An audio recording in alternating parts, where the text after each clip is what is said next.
الا كان فعلا باك عزيز عليك، الا كان فعلا باك عزيز عليك ما كنتيش هديري هاد الحاله على 3 المليون.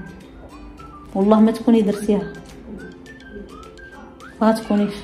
ولكن المهم هذا غيكون اخر فيديو في هاد البساله هادي. المتابعين تهلاو في راسنا، مع الوقت غادي يبان البرهان. ولا كانت غادي تكون ربيبتي هي سببي في الحبس وسبب باباها، هادو اللي درت فيهم الخير، فمرحبا والف مرحبا. والله ما يبقى فيا الحال، والله ما يبقى فيا الحال.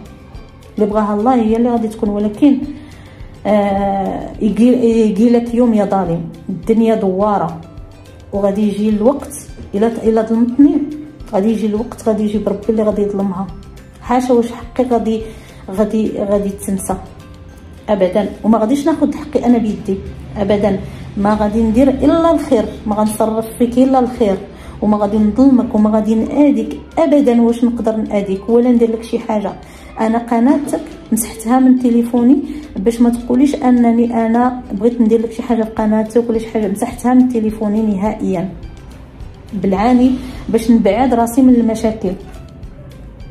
انا ما غناديك حتى في حاجه وابدا. ومرحبا بك في دارك بحال البارح بحال اليوم. ولكن هادشي اللي وقع غادي يخلص ربي، اللي غلط فينا غادي يخلصوا ربي، وغادي يبان فيه البرهان في المستقبل. هادشي اللي غادي نقولوا. صافي متابعين الكرام، تهلاو في راسكم وقولوا لي بصحه والراحه، وباي باي عليكم.